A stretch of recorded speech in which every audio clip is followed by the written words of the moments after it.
When I was young, I didn't really feel like I was good at things, or that people were really paying much attention to me. I developed an outlandish public persona to cover a shyness so constant and deep it bordered on fear.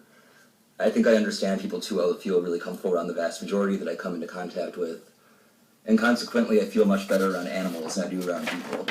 I learned young that dogs and cats lack that kind of human schism between what they say and what they mean, and as I'm seldom without at least one house pet, I'm frequently by myself, but I'm rarely alone. As a sophomore, I started to write for my high school newspaper.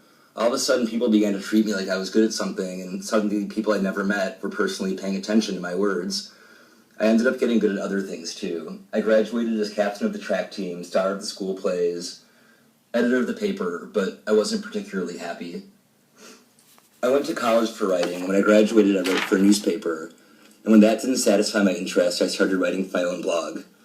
But blogging doesn't pay bills. I also had to learn how to sell ads, sign corporate sponsors, learn how to produce web video, to promote a party, to DJ a dance night, to register a small business, to send a press release, to appear on TV and radio, to win scholarships to industry conferences and pull media stunts and be an activist, to be roundly criticized in the press and in my own comment section, to manage a volunteer staff. And after all that, I really had no time for writing.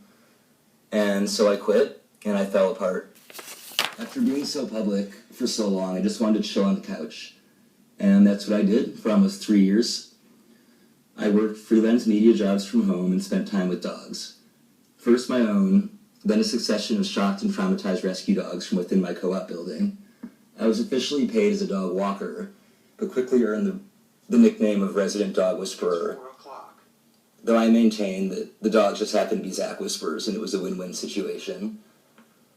I couldn't really bear to write anything at this time, so when I had something I had to express, I began teaching myself to express it in pictures instead of words. And I found that pictures don't lie. When I try and write about my dog Nico, I cover up my sentiment in irony and distance.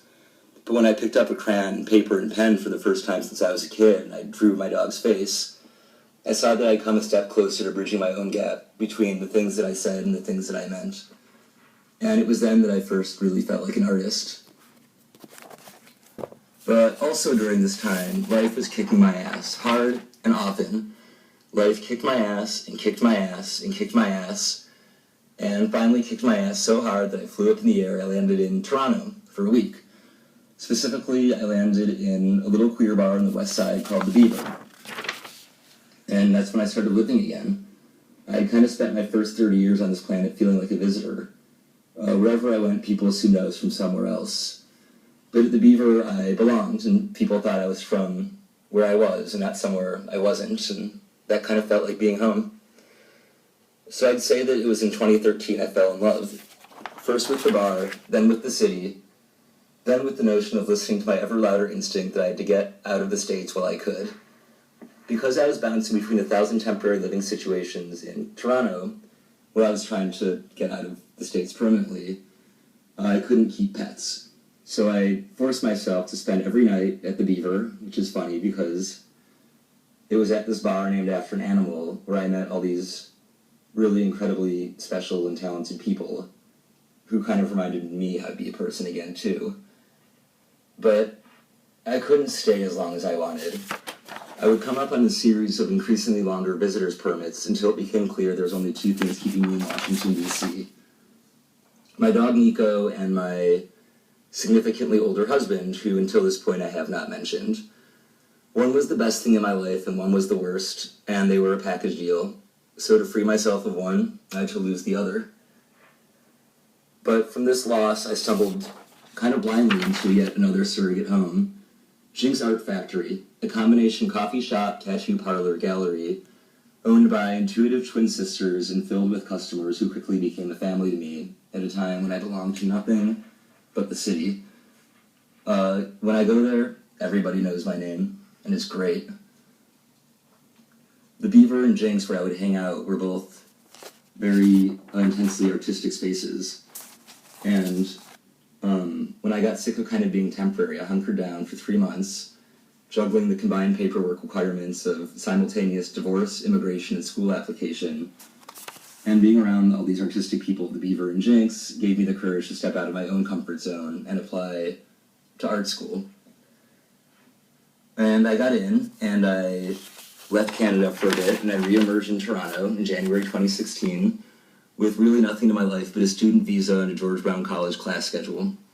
Exhausted, depressed, and alone, I clung to my academic routine like a life raft. Though I went to bed at 10 every night with a bottle of whiskey on my nightstand, I was very proud to show up at class at 7:45 each morning with a cup of coffee in my hand, first one at the door. So you might wonder now where I'm going with this, and the answer is you'll find out when I get there. But if you're watching or listening to this, it means I finished this assignment, which means I fulfill the obligations of my foundation program and a fully board-certified, licensed Ontario art fag. And even more than that, my drawing's gotten way better. I've turned in drawings of birds and dogs and cats and snakes and hedgehogs. Sure, all these animals I have these deep connections with, and I've gotten positive feedback on all of my drawings. And I'm settled here enough that I get to live in a house with pets again, which means I kind of have a life. I think that I've really spent the last few years being so much more terrified at the prospect of my own success than I am at the prospect of my continued failure. And I'd like to change that. I think this time around I know that I can draw, and I know how to trust myself, and I don't feel like I'm in it alone. I do feel like I copped out in my 20s by seeking creative success as a journalist. I'd wanted to tell my own stories, but really just spent all my time telling the stories of other people. My goal now, moving forward, is to produce or create something so amazing and so big and so earth-shaking and revolutionary and needed that everyone in the world will start telling stories about me. I just have to figure out what that's going to be.